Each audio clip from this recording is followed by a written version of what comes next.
Hi everyone, good Wednesday afternoon and welcome to GoLocal Live. I'm GoLocal News Editor Kate Nagel. Would like to welcome my guest on, a familiar face, House Minority Leader Blake Filippi, all the way in from Block Island. Thank you for joining us today. Happy to be here, Kate. And a very rainy downtown here today, but looking ahead, of course, end of August, potential for some activity up at the State House for more action this fall. Let's talk a little bit about some of the big headlines. Let's talk about the proposal for a 20-year contract extension for IGT.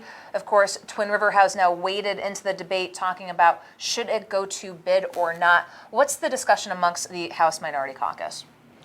I think that we have to see competing proposals. Maybe not a formal bid process, where you have to accept the lowest bidder. But if we're entering into a 20-year deal worth over $1 billion, I think we should be going out there and seeing if there's a better deal to be had. Maybe there's another company that would bring 2,000 jobs to the state. And by going through that process, if this is the best deal we can get, it won't just be guessing that it's the best deal. We'll know it's the best deal. And so you talk about the jobs. Obviously, that's a sticking point for IGT, saying 1,100 here.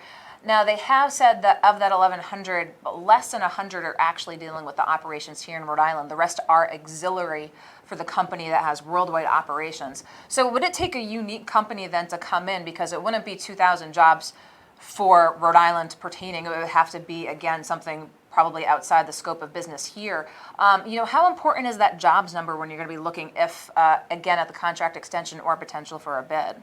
I think it is important. I think it's a very, very important fact that they're putting out there that we have to consider.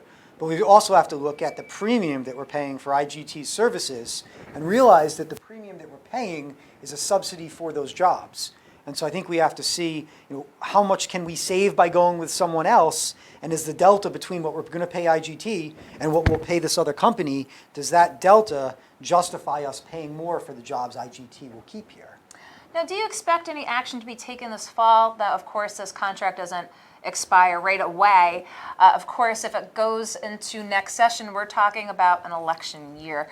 What are your thoughts on the prognosis for going back into session this year? I don't think it's going to happen. Maybe it will. There's no rush. I mean, the contract doesn't expire until 2022, so we don't even have to take it up next year. We can get through the election next year and then take it up in 2021 or even the spring of 2022. I don't feel the sense of urgency that it has to be done now. I think we need to be diligent, take our time, and just make sure this is the best deal. And at this point, I don't know that it is. Do you hear a lot from your constituents about this? I think so. I think a lot of my constituents, see the headlines and they're like, "Oh, no bid deal, 20 years," and they're right to be concerned about it. I don't know that a formal bid process, like we typically do if we're building a highway, it would work. At the very least, there needs to be a public vetting of alternative proposals. But if we do a public bid, we should put as a requirement in the public bid, how many jobs are you going to bring to this state? And if there's another company out there that wants to relocate here, it makes IGT's offer a little less appealing. How much do you think has impacted this as it pertains to the governor and her colleague, Don Schweitzer, of course, with how this was executed? Now, we have seen this gone before the Ethics Commission. How much do you think this has played a role in these discussions? I think a little. I think it has. I think that any time you have a proposal where government officials do not want to seek competitive proposals, and also this connection between an associate of the governor and his former employer, also someone he does lobbying for, I think it maybe stinks a little bit. Maybe there's a little bit of smoke.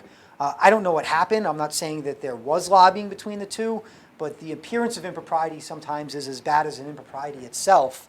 And I think there is the appearance of an impropriety in this regard. Will the Ethics Commission investigation determine that there was no impropriety? Sure, and I think that would help the contract. But I think right now the nature of the contract, coupled with the relationships of the company and the executive branch, I think it's posing a problem for advancing this bill.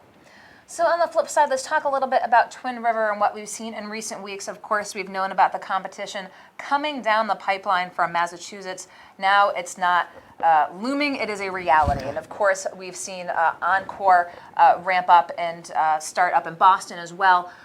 We've known this is coming. for years now, and now the reality is setting in that these big numbers that the state's accustomed to getting from Twin River as far as revenue is concerned are not going to be at the level they were before. Now let's talk a little bit about concerns that you have for budgetary impact, what that means this year and potentially next. Well, I mean, you know, it's our third largest revenue source of tax receipts. We've built our budget around projections that we're not meeting. So my concern is that we're not going to be able to fund the budget we've passed. I mean, we have a rainy day fund that we can take some from, and we can move money around and take it out of other places that we're spending it. But I think the long-term trend is that the gambling market's becoming saturated. You have, the pie's only so big. You have so many gamblers, and as more places go online, our piece of the pie will get smaller. And I think it shows the problem we have in this state, where we're using this, essentially this revenue source from a single industry to backstop our improperly budgeted budgeting. And I think what we need is robust organic growth from the ground up, and that would insulate us against certain things happening in the economy, like a competing casino opening up in Boston. I mean, just think, one business opens up in Boston and our budget's going to be busted. So there's a problem with the way we do things in this state. We need more robust on-the-ground growth. And let's talk a little bit about that, because obviously the Republicans' approach historically has been, take away the burdens on business, take away that tax burden in particular on businesses and individuals. How difficult will that argument now be, of course, trying to be made up at the General Assembly if you're looking at a bigger budgetary hole and saying, hey, let's let the economy loose, let's let the reins loose. Do you expect some major hurdles trying to get across what your agenda might be in 2020? Yeah, I think it's going to be difficult to lower taxes. Obviously, we're going to make the argument that when you lower taxes, you spur growth, and that's wider base, lower taxes. But there's also other things we can do, like eliminating overbearing regulations. I own a business, and I just got my litter permit application fee. I have to pay a couple $100s to be a business that has litter, and that's just like one example of just another little razor cut. The taxes aren't just state taxes that our businesses contend with. They're very concerned about local property taxes. They're concerned about unfunded pension liabilities. So there's like a lot of ingredients to this soup. It's not just the state taxes, which we have one of the lowest corporate taxes in New England here, and we've lowered our personal income tax, which was a good idea. But it's not just taxes that's a business driver. That is one aspect we're going to continue to advocate for lowering. But we have to look holistically at our economy, and I think it's more than just lowering taxes. And speaking of taking a look at the budget and the economy, do you think that this moves the needle for legalization of marijuana here in the state? And should this be the impetus? Again, there have been a number of years now that proposals have been put forth at the Assembly. There, again, have been vettings of the proposal, whether to see, what happens in Massachusetts.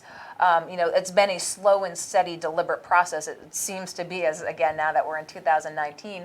What's your sense that if faced with such a budgetary quagmire, how should the General Assembly proceed, in your opinion, especially as it comes to it looks like a very carrot being dangled in front. How should the Assembly proceed? So you asked, will it and should it? Those are two separate questions. Yeah, will it be the impetus and should it be the impetus? I'll start with the latter. It shouldn't be the impetus. We shouldn't be making dramatic decisions about who we are as a society based on the red ink in our budget. I think our analysis of the legalization of marijuana should be one of personal choice. It's a personal choice issue. It's not, we need to squeeze more money out of the people to balance our budget. That's not how we should be making long-term policy decisions about something such as marijuana, about vice. Will it be the impetus? Yeah. I mean, the state's desperate for cash. We do whatever we can to not shrink the size of government. So we're going to go out and try and find money any way we can. And is legalization of marijuana one of the items that we're going to look at? I'm sure it is. So what are we going to hear from you on the floor if and when this comes up for a vote? For legalization of marijuana, it's a matter of personal choice. It's de facto legal now. We should be legalizing it. We should not be empowering a few special insiders to make all the money off it. It should be regulated like our alcohol packaging industry, your liquor stores, small businesses. You can't hold more than one license. I mean, there's ways to do it in a way that's fair. If you sell to kids, you have to go to jail. There's ways to do this right. I'm just concerned it's going to be kind of the Rhode Island insider deal way of doing things where a few special interests are going to make all the money off it.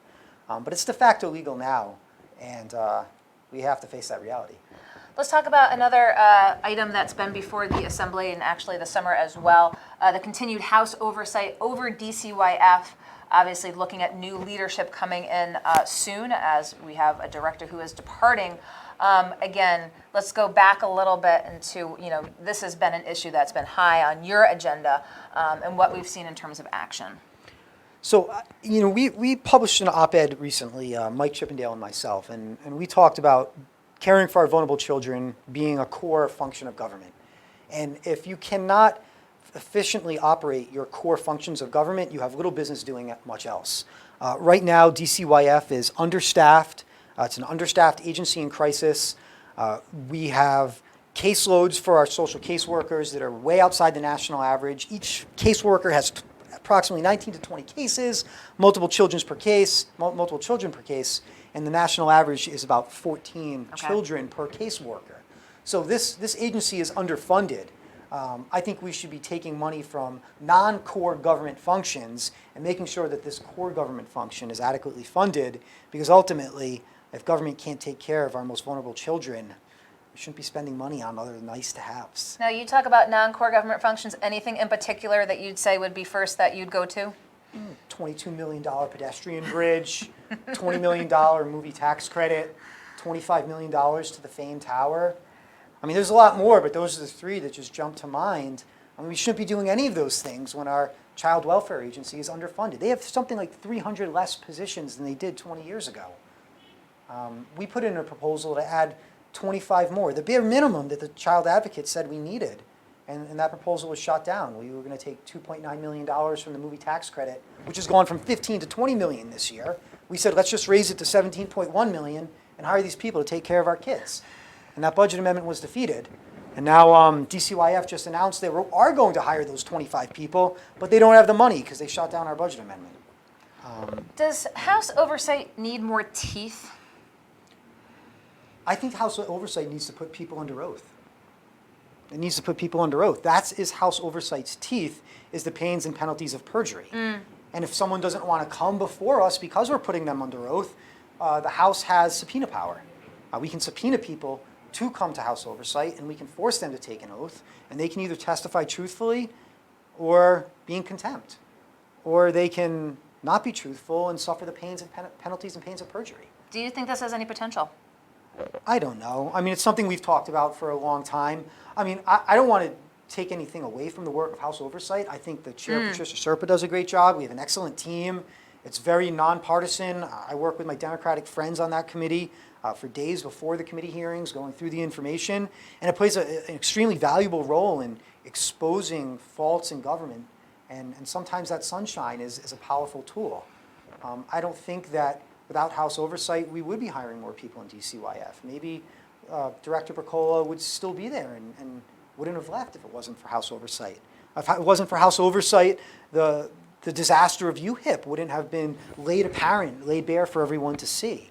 We would have known about it, but the public testimony at House oversight was compelling, and I think it had the people know what was going on in government. So House oversight is very valuable. Could it be better? Yes. Let's move to here in Providence, as we are seeing there in the midst of a state takeover of the Providence schools, going through the motion right now to get to that point. From your perspective as the House Minority Leader, and obviously the role that the state now will play, the new Education Commissioner, Angelica Infante Green, did say there could be other school districts similar to Providence that would be eligible for state intervention. Now, as we've reported here, plenty of other underperforming school districts, actually some with worse test scores than Providence. As a legislator, as the head of your party in the House, what are your thoughts on that now that we are going down this path here in Providence with the potential for more expansion statewide? What's your reaction and where do you think this should go?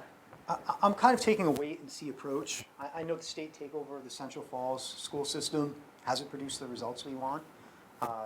Providence school system is much bigger, I think over 20,000 students. So could it work? Yes, it could work. I'm concerned about the budgetary impact once the state takes it over. Do you own it? Are we going to have to start pumping more money into it? School districts that have been responsible in communities that don't have failing school districts, are they going to be funding the school districts that have been irresponsible? There's a lot of policy questions, but I'm being positive.